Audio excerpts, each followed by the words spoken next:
الحمدللہ وکفا والصلاة والسلام علی سید الانبیاء الذی کان نبیا وآدم بین الطین والماء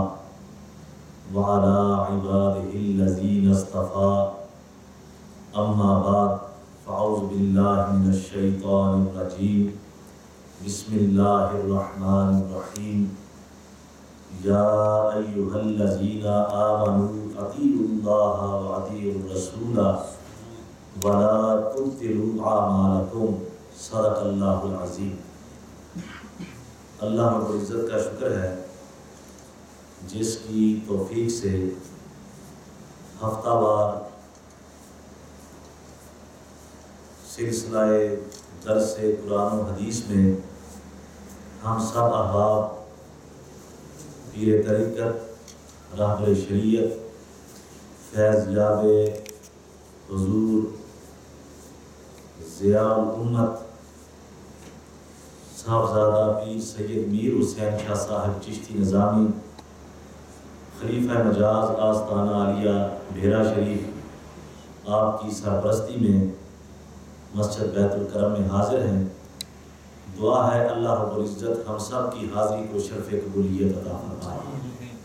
لا تعداد مرتبہ ہدیہ درود و سلام آقا نامدار مدنی تاجدار حضور سیدنا احمد مجتبی محمد مصطفیٰ صلی اللہ علیہ وآلہ وسلم کی بارگاہ عرش پناہ میں پیش کرنے کے بعد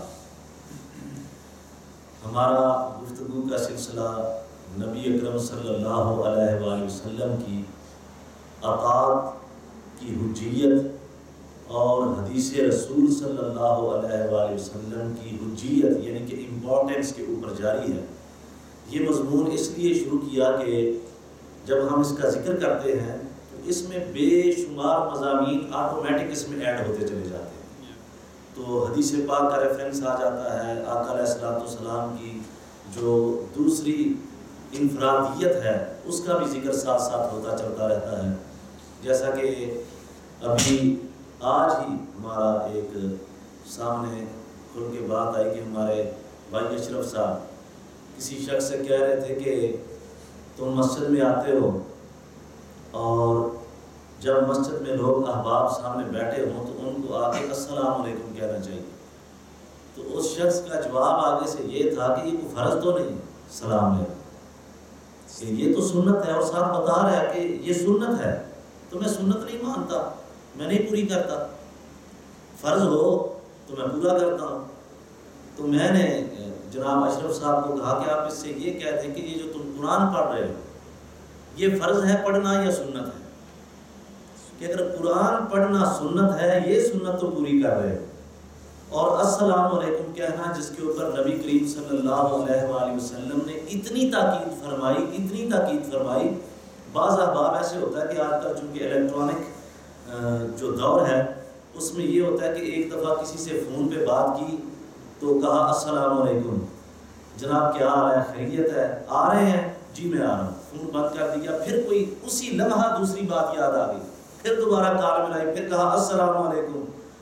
مجھے یہ کام یاد نہیں رہا آپ کو کہنا۔ تو بعض اوقات یہ ہوتا ہے کہ اگلا بندہ تنگ پڑ جاتا ہے کہ یہ 1 منٹ پہلے بھی اس نے السلام علیکم کہا ہے، تو 1 منٹ بعد کال کیا پھر السلام علیکم کہا، تو سٹریٹ میں بات کر دیتا۔ اس کی اتنی تاکید آقا علیہ السلام نے ارشاد فرمائی، آپ نے فرمایا کہ اگر تم ایک دوسرے سے مل رہے ہو تو درمیان میں ایک پلر آ جائے، ایک ستون آ جائے،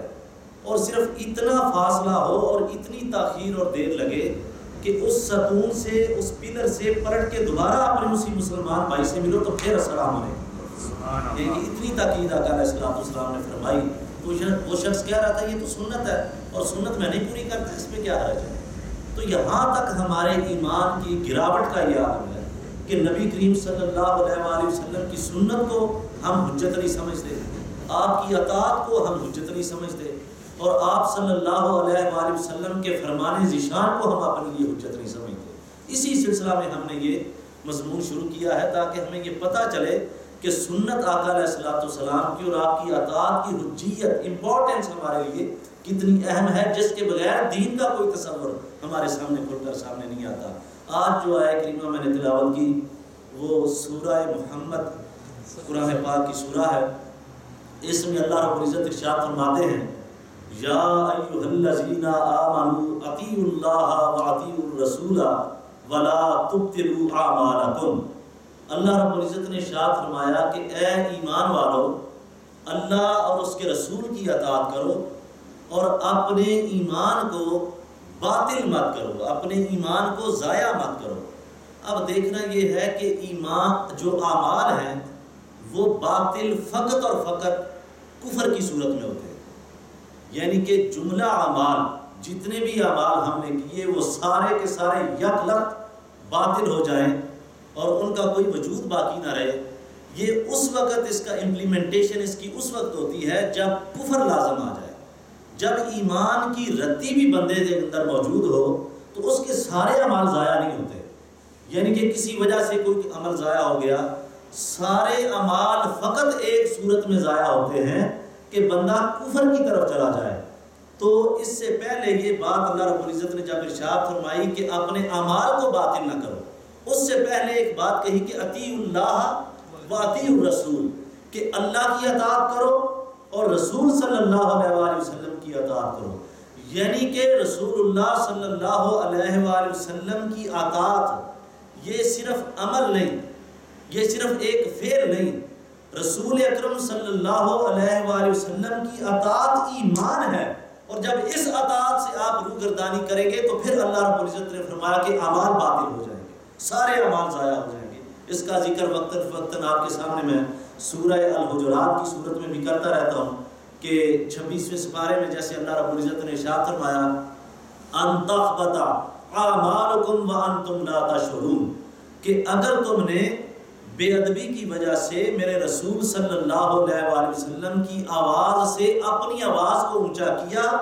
تو جب یہ کام کر لیا تو فرمایا ان تحبط اعمالکم وانتم لا تشعرون، تمہاری ساری زندگی کے اعمال ضائع کر دیے جائیں گے اور تمہیں خبر بھی نہیں ہوگی. تو یہاں پر بھی جب کہا کہ سارے اعمال ضائع کر دیے جائیں گے تو تعلق پہلے ایمان کے ساتھ ہے کہ رسول اکرم صلی اللہ علیہ وآلہ وسلم کا ادب ایمان ہے اور بے ادبی باطل ہے، کفر ہے. تو جب کفر لازم آ گیا تو سارے اعمال ضائع ہو گئے. تو اس آیہ کریمہ میں سورہ محمد میں نبی کریم صلی اللہ علیہ وآلہ وسلم کی اطاعت کے بارے میں اللہ رب العزت نے ارشاد فرمایا کہ اگر تم میرے رسول صلی اللہ علیہ وآلہ وسلم کی اطاعت سے روگردانی کرو گے، آپ کی سنت کی حجیت سے منہ پھیرو گے، آپ کی حدیث کی حجیت سے منہ پھیرو گے تو پھر کیا ہوگا؟ وَلَا تُبْطِلُوا أَعْمَالَكُمْ، اپنے اعمال باطل کر بیٹھو گے، تمہارے اعمال سارے کے سارے ضائع کر دیے جائیں گے اگر تم نے میرے رسول کی اطاعت سے منہ پھیر لیا. تو اللہ رب العزت نے آقا علیہ السلام کی اطاعت کے سلسلہ میں ایک دفعہ پیچھے بھی ہم نے ذکر کیا کہ آقا علیہ السلام جب مکہ شریف میں تھے تو مکہ شریف میں منہ کیا جاتا تھا قبلے کے لیے، کعبے کے لیے، بیت المقدس کی طرف. اور آقا علیہ السلام اس انداز اور اس طریقے سے بیت المقدس کی طرف منہ کرتے کہ جو کعبۃ اللہ ہے مکہ شریف میں اس کی طرف بھی منہ ہو جاتا اور بیت المقدس مسجد فلسطین کی طرف بھی منہ ہو جاتا. دونوں قبلے ایک ہی جہت میں ایک ہی سمت میں پڑتے تھے. لیکن جب ہجرت مدینہ ہو گئی، ہجرت کر کے مدینہ شریف تشریف لے آئے تو مدینہ شریف پہنچ کر رسول اللہ صلی اللہ علیہ وآلہ وسلم نے 16 یا 18 ماہ مسجد اقصی بیت المقدس شریف کی طرف منہ کر کے نماز ادا کی. تو اللہ رب العزت نے پھر اس کے بڑے سارے اسباب ہیں. یہودی تانا دیتے تھے کہ شریعت نہیں لے کے آ گئے، قرآن نیا لے کر آ گئے، اپنا کعبہ اور قبلہ نیا کیوں نہیں لے کے آئے. تو اس وجہ سے جب رسول اللہ صلی اللہ علیہ وآلہ وسلم کے دل میں ایک خیال رہتا تھا تو وہ خیال شدت اختیار کر گیا دوران نماز. وہ ظہر کی نماز تھی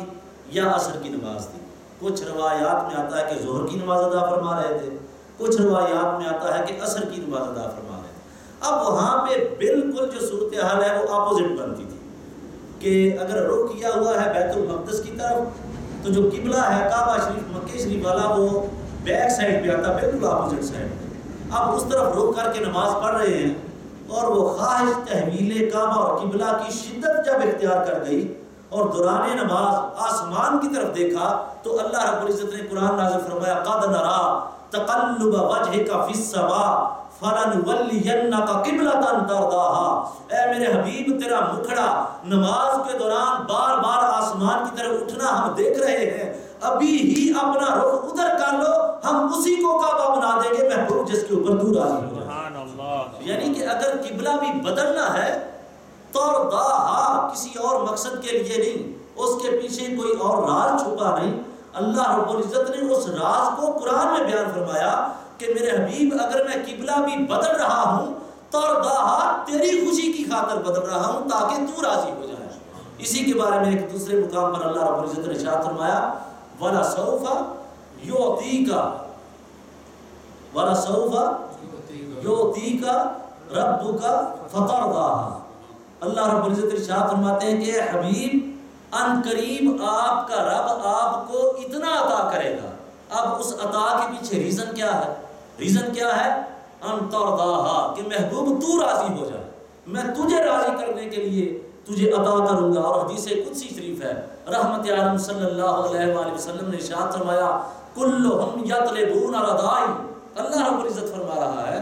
کلہم یطلبون رضائی کہ ہر کوئی اللہ کی رضا چاہتا ہے، اللہ کو راضی کرنا چاہتا ہے۔ وہ انبیاء کی جماعت ہو تب بھی خدا کی رضا چاہتے ہیں، وہ اولیاء کی جماعت ہو تب بھی خدا کو راضی کرنا چاہتے ہیں، وہ صحابہ کی جماعت ہو تب بھی خدا کی رضا چاہتے ہیں۔ اللہ رب العزت نے فرمایا رحمت عالم صلی اللہ علیہ وآلہ وسلم کو مخاطب کر کے کہ کلہم یطلبون رضائی،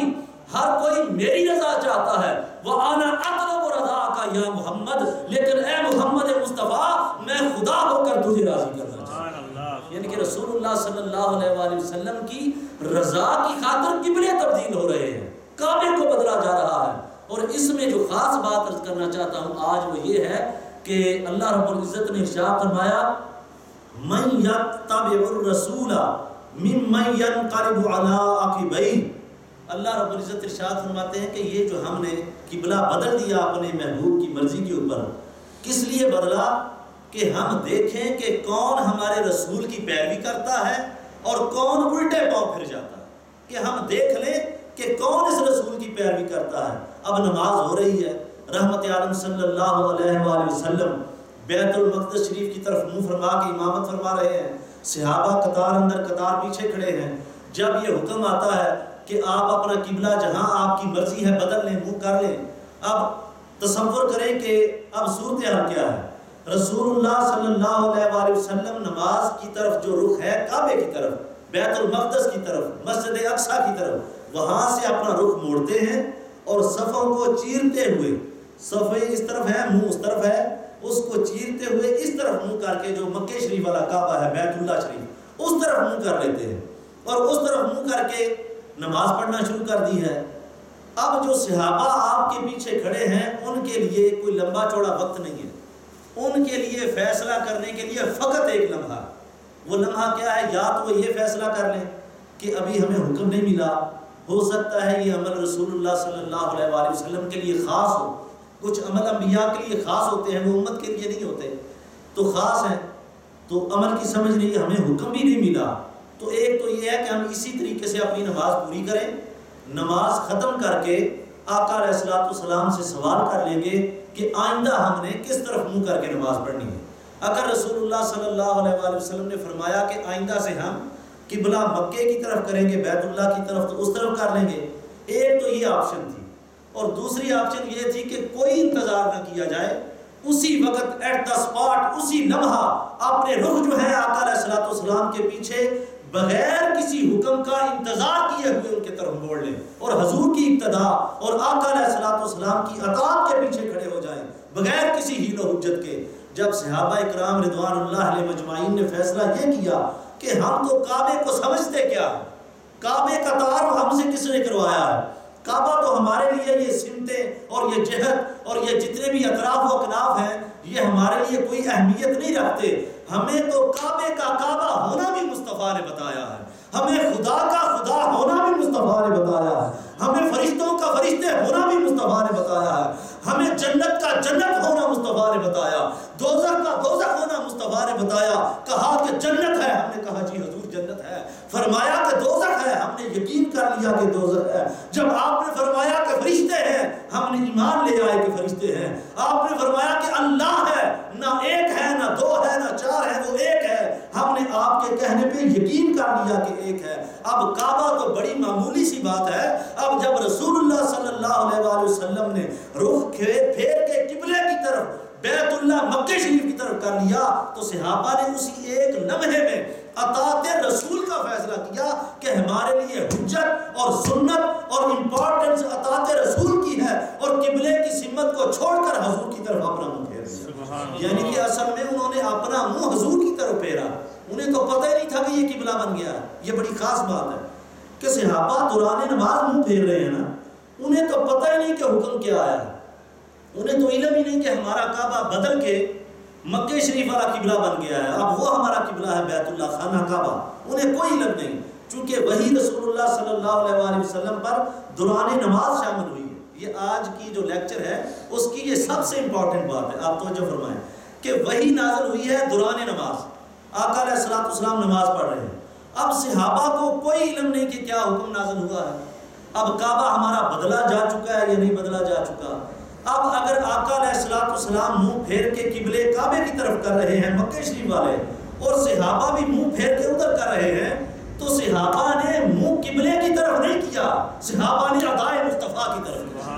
انہوں نے یہ دیکھا ہے کہ مصطفیٰ کا رخ کدھر پھر گیا، ہمیں تو مصطفیٰ کے رخ کے پھرنے کی بات ہے، جدھر مصطفیٰ کا رخ پھر جائے گا قبلے ہمارے لیے کوئی اہمیت نہیں رکھتے، ہمارا رخ بھی مصطفیٰ کے پیچھے ہی پھر جائے۔ یعنی کہ صحابہ نے اپنا رخ رسول اللہ کی طرف پھیر لیا۔ اب جدھر بھی ہے، جس بات کے لیے ہے، کیوں پھیرا ہے، یہ تو سارے معاملات صحابہ کو نماز ختم ہونے کے بعد پتہ چلے کہ یہ کیوں منہ پھیرا گیا ہے۔ تو صحابہ نے جب یہ عمل کیا تو انہوں نے صرف اور صرف رسول اللہ صلی اللہ علیہ وآلہ وسلم کی طرف اپنا منہ پھیرا اور ان کی طرف منہ کر کے نماز پڑھنا شروع کر دی کہ آقا علیہ الصلوۃ والسلام کی اطاعت کی حجیت، یہ رسول اللہ صلی اللہ علیہ وآلہ وسلم نے اس کی امپورٹنس جو اللہ رب العزت نے بار بار قرآن پاک میں ارشاد فرمائی، صحابہ نے اس کا طریقہ دیکھ کے اسی وقت اپنے رخ جو ہے وہ حضور صلی اللہ علیہ وآلہ وسلم کی طرف پھیر دیے۔ اور آگے اللہ رب العزت ارشاد فرماتا ہے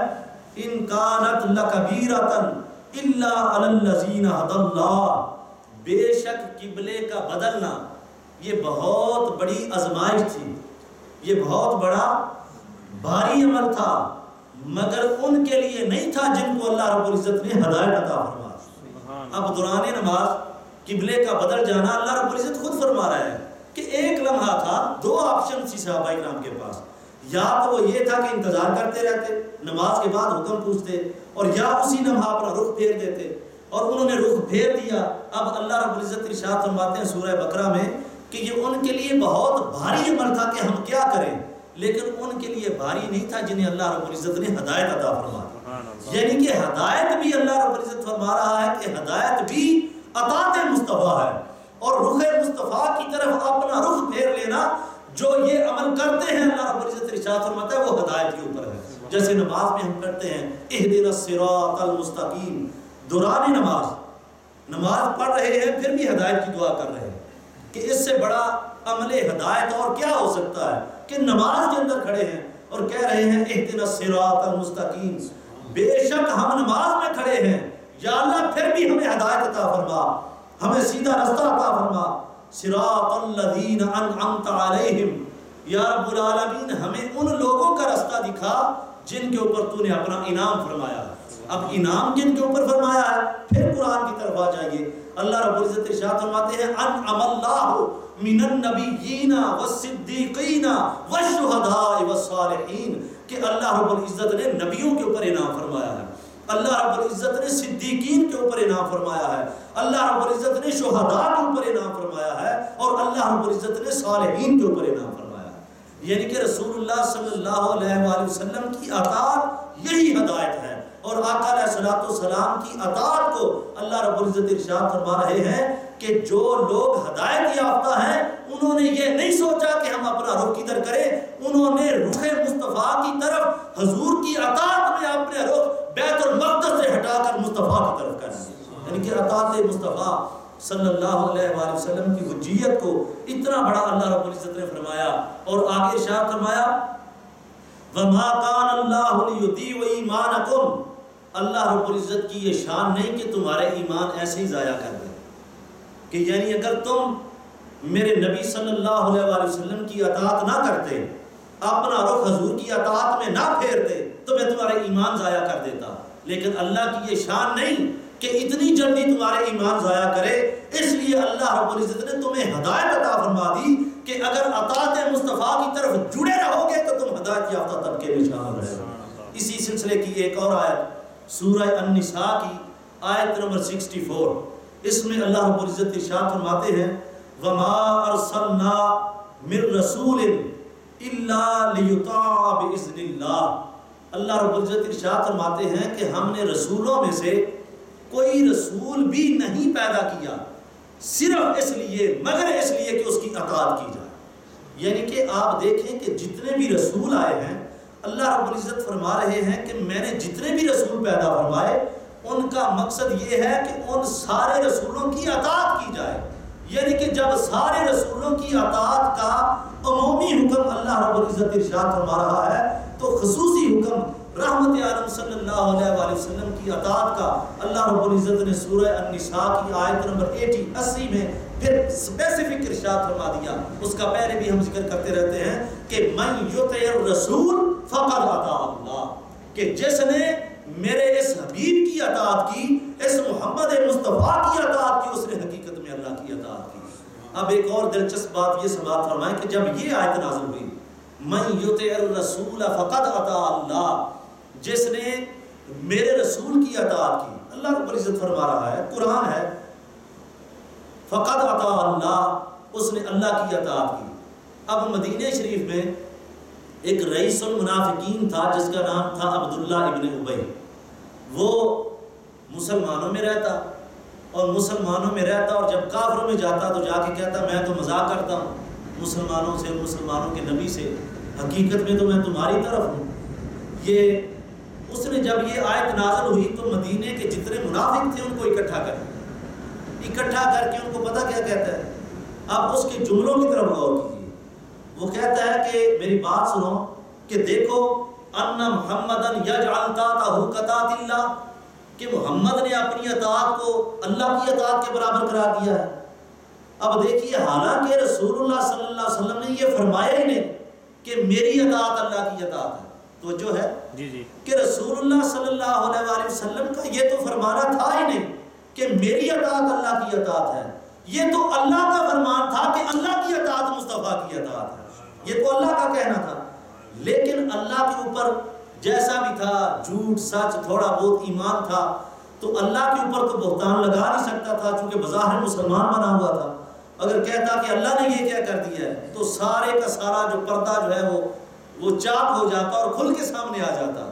جب اللہ حالانکہ فرمان اللہ کا ہے تو سارے منافقوں کو بلا کے کہہ رہا ہے کہ ان محمدن یجعل طاعتہ کطاعت اللہ، کہ دیکھو محمد نے اپنی اطاعت کو اللہ کی اطاعت قرار دے دیا۔ جب اس نے یہ پروپیگنڈا شروع کر دیا تو اللہ رب العزت نے پھر قرآن میں ایک اور آیت نازل فرمائی۔ اللہ رب العزت نے ارشاد فرمایا وَإِذَا قِيلَ لَهُمْ تَعَالُوا إِلَى مَا أَنزَلَ اللَّهُ وَإِلَى الرَّسُولِ رَأَيْتَ الْمُنَافِقِينَ يَصُدُّونَ عَنْكَ صُدُودًا۔ اللہ رب العزت نے ارشاد فرمایا کہ اے میرے حبیب،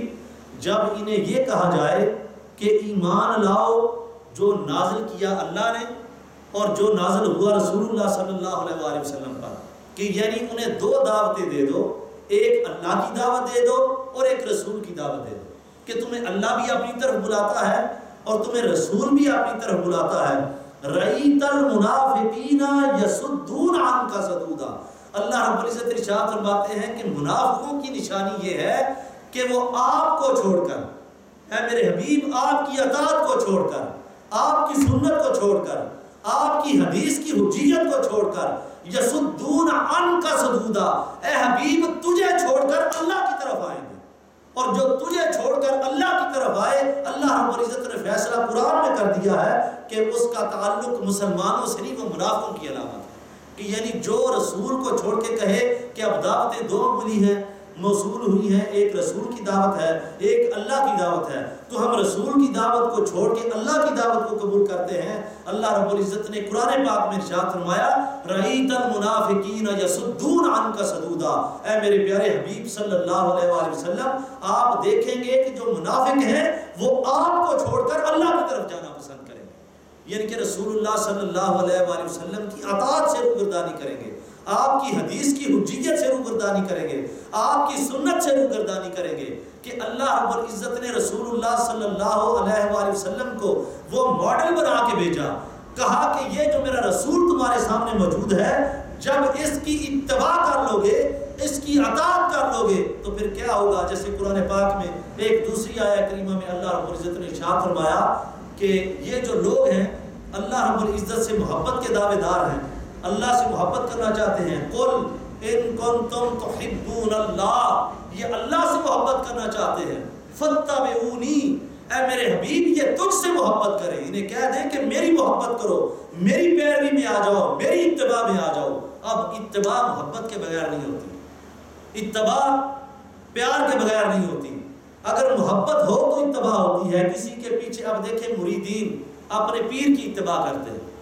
اب اپنے پیر کی اتباع کرتے ہیں اور ان کا دل ہوتا ہے کہ ہماری داڑھی ویسی نظر آئے جیسے ہمارے پیر و مرشد کی داڑھی ہے، ہم ٹوپی ویسی پہنے جو ہمارے پیر و مرشد کی ٹوپی ہے، ہمارا لباس ویسا ہو جو ہمارے پیر و مرشد کا لباس ہے۔ ان ساری وجوہات کے پیچھے وہ محبت ہوتی ہے کہ وہ اپنے پیر و مرشد، اپنے رہنما، اپنے ہادی، اپنے راہبر سے محبت کرتے ہیں، وہ محبت انہیں اپنے پیر و مرشد کی اطاعت پہ مجبور کرتی ہے۔ تو اللہ رب العزت نے فرمایا قل ان کنتم تحبون اللہ، اے حبیب اگر یہ اللہ سے محبت کرنا چاہتے ہیں فاتبعونی، انہیں فرما دے کہ یہ تجھ سے محبت کریں، یحببکم اللہ، جب یہ تیری محبت کر کے تیری اطاعت کرنے لگیں گے، تیری پیروی کرنے لگیں گے، تیری اتباع کرنے لگیں گے تو انہیں اجر یہ ملے گا یحببکم اللہ، اللہ خود ان سے محبت کرنا شروع کر دے۔ پہلے یہ اللہ کی محبت کے طلبگار تھے، پہلے یہ اللہ کی محبت چاہتے تھے، لیکن جب یہ تیری اطاعت میں آ گئے،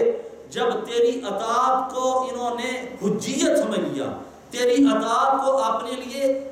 فرض سمجھ لیا اور رسول اللہ صلی اللہ علیہ وسلم کی سنت کو حجت سمجھ لیا، آپ کی اطاعت کو حجت سمجھ لیا، آپ کے فرمان کو حجت سمجھ لیا، تو اللہ رب العزت فرماتے ہیں یحببکم اللہ، اے محبوب جب یہ تیری اطاعت کو حجت سمجھ لیں گے پھر میں خدا ہو کر اعلان کر رہا ہوں کہ میں ان سے خود محبت کرنا شروع کر رہا ہوں۔ یعنی کہ رسول اللہ صلی اللہ علیہ وآلہ وسلم کی اطاعت یہ قرآن پاک میں ایک دو جگہ پہ نہیں، بار بار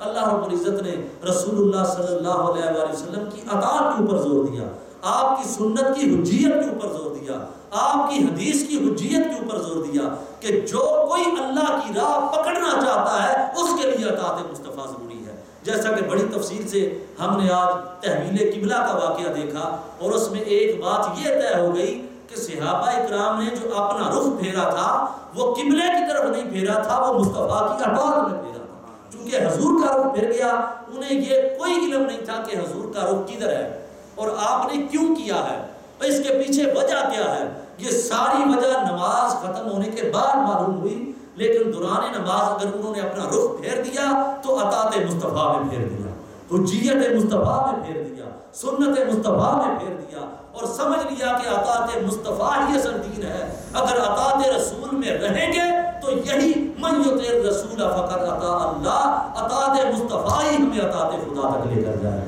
اللہ رب العزت ہمیں عمل کی توفیق عطا فرمائے،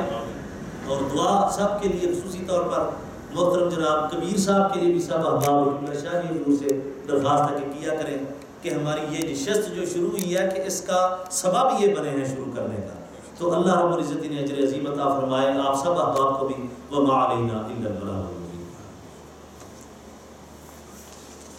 آمین۔ الحمدللہ رب العالمین، الرحمن الرحیم، مالک یوم الدین، ایاک نعبد و ایاک نستعین، اهدنا الصراط المستقیم، صراط الذین انعمت علیہم غیر المغضوب علیہم ولا الضالین، آمین۔ اللهم صل علی سیدنا محمد صلاۃ تنجینا بها من جمیع الاحوال والآفات وتقضي لنا بها جميع الحاجات وتطهرنا بها من جميع السيئات وترفعنا بها عندك أعلى الدرجات وتبلغنا بها أقصى الغايات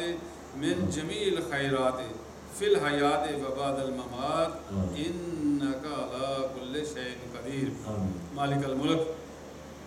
عظمت مصطفیٰ، شان مصطفیٰ کے بارے میں ہم نے جو خطاب سنا ہے قبلہ سید عرفان علی شاہ صاحب سے، یا اللہ اسے ہمیں سمجھنے کی توفیق عطا فرما دے اور حضور صلی اللہ علیہ وآلہ وسلم کی محبت ہمارے دلوں میں اور زیادہ اجاگر فرما دے. یا اللہ جتنے بھی دوست دور و نزدیک سے اس مجلس میں، اس محفل میں تشریف لائے ہیں، یا اللہ سب کا آنا اپنی بارگاہ میں قبول فرما دے، سب کے گھروں میں خیر و برکت عطا فرما دے. یا اللہ یہ جتنے لوگ آئے ہیں یہ تیری رضا کے لیے اور تیرے حبیب کی رضا کے لیے آئے ہیں، یا اللہ ان کا آنا اپنی بارگاہ میں قبول فرما دے. قدم قدم کے بدلے یا اللہ ان کو اس کا اجر عظیم عطا فرما دے. بالخصوص ہمارے دوست کبیر اعظم صاحب جن کی وجہ سے یہ محفل شروع ہوئی، یا اللہ ان کے گھر میں خیر و برکت عطا فرما دے، ان کے بچوں کو صحت و تندرستی عطا فرما دے. اور بھی جتنے لوگوں نے دعا کے لیے کہا ہے، بالخصوص پرویز اقبال نے دعا کے لیے کہا ہے، یا اللہ اس کے گھر میں بھی خیر و برکت عطا فرما دے، اس کے بچوں کو ہدایت نصیب فرما دے، اپنے والدین کا مطیع و فرما بردار بنا دے. یا اللہ جتنے بھی دوست تیری بارگاہ میں ہاتھ اٹھا کے بیٹھے ہیں، جس کے دل میں جو بھی نیک حاجت ہے، مالک تجھے رب ذوالجلال اپنی جلالیت کا صدقہ یا اللہ ان کے گھروں میں خیر و برکت عطا فرما دے، ان کے تمام مشکلیں آسان فرما دے، ان کے رزق میں برکت عطا فرما دے. الہی بحق محمد رسول دعا ہم گناہگاروں کی کر قبول. صلی اللہ علیہ وسلم.